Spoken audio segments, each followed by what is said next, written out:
Robinson Crusoe by Daniel Defoe. Characters, Summary, Analysis. Hello and welcome to the discourse. Robinson Crusoe was the first novel written by Daniel Defoe that was published in 1719. Initially, it was published as an autobiographical travelogue by Robinson Crusoe. However, Daniel Defoe was revealed to be the real author of the fictional novel and fictional character Robinson Crusoe in the later editions. Robinson Crusoe is expressed as a castaway who spends 28 years on a remote tropical desert island near the coasts of Venezuela and Trinidad. Daniel Defoe belonged to a Presbyterian Puritan family, and he wrote this book as a spiritual autobiography of Robinson Crusoe while emphasizing different aspects of Christianity and his beliefs. The book tells the story of how Robinson becomes closer to God not through listening to sermons in a church but through spending time alone amongst nature with only a Bible to read. The novel follows the Christian idea of Providence, penitence, and redemption.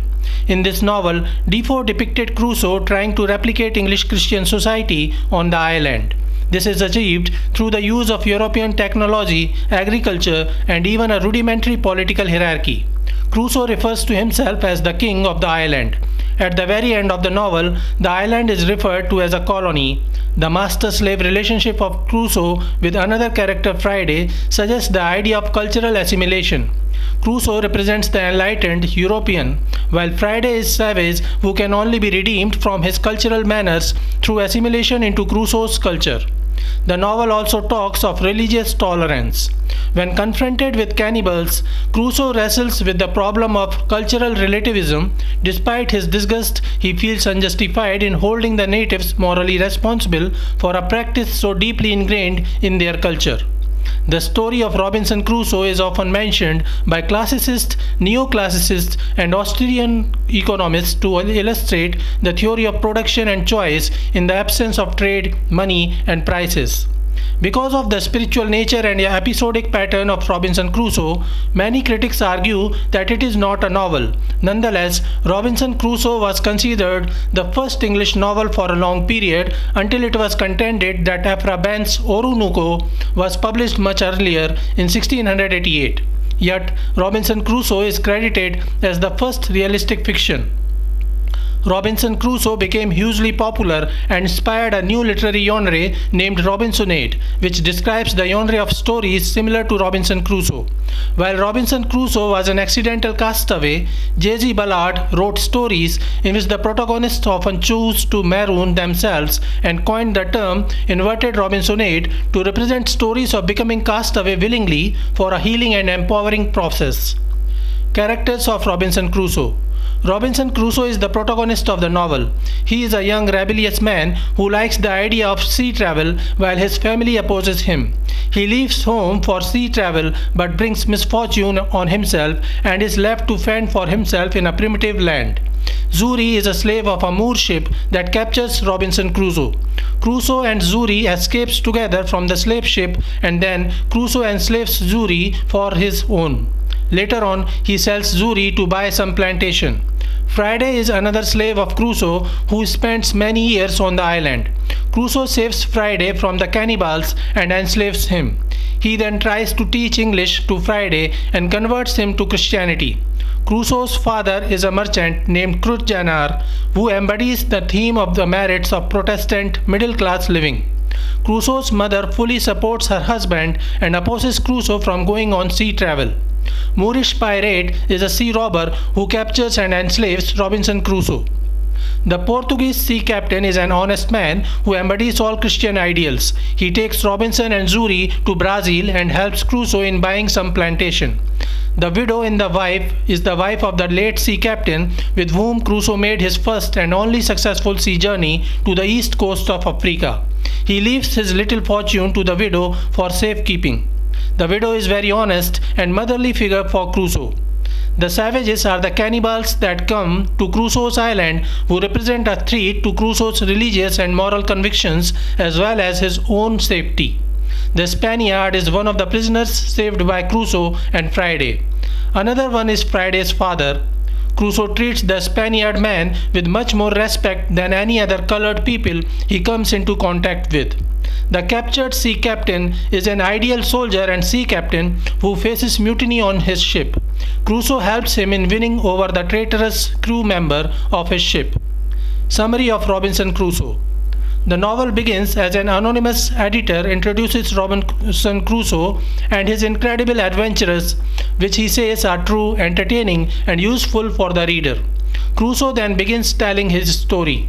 When he was about 18 years old, he used to live with his parents in Hull, England. Crusoe's father wished him to become a lawyer, and his mother too always forced him to follow his father's advice. However, Crusoe was a rebellious young man who had a dream of long sea voyages. His father admonishes him and offers examples of his two elder brothers who are gone because of their passion for adventure. His father says that a middle-class existence is the most stable and he must accept it. However, Robinson ignores such advices and decides to run away from his home.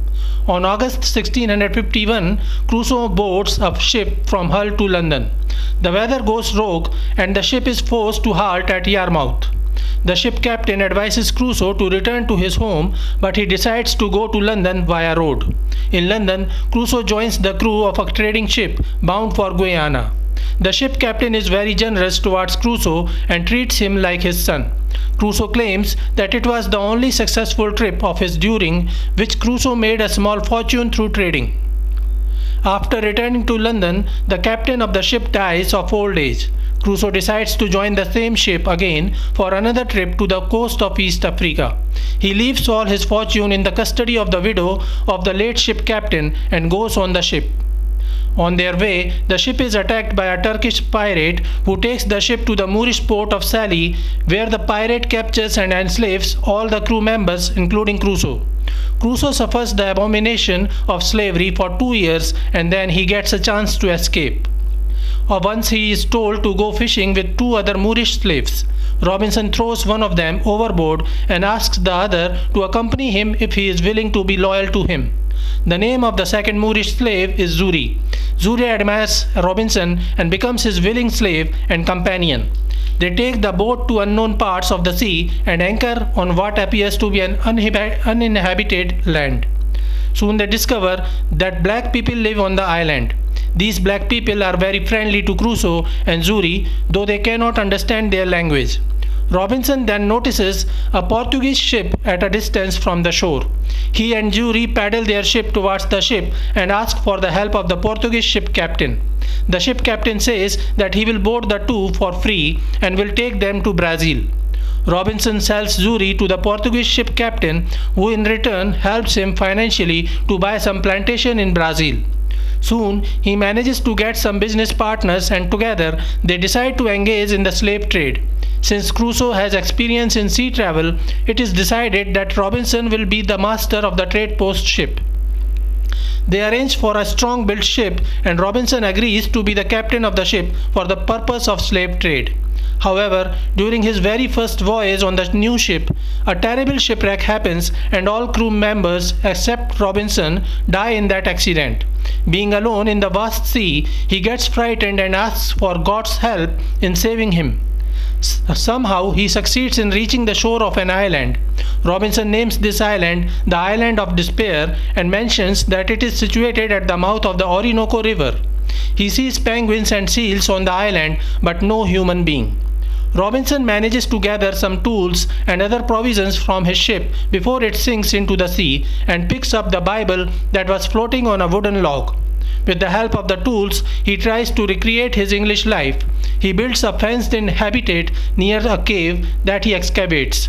He uses wooden cross and marks it to create a calendar. Similarly, he recreates other necessities, learns how to cook, and raises goats and crops. He captures and adopts a small parrot as a pet.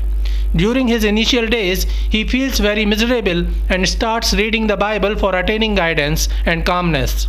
Gradually, he starts feeling spiritual enlightenment despite being totally alone.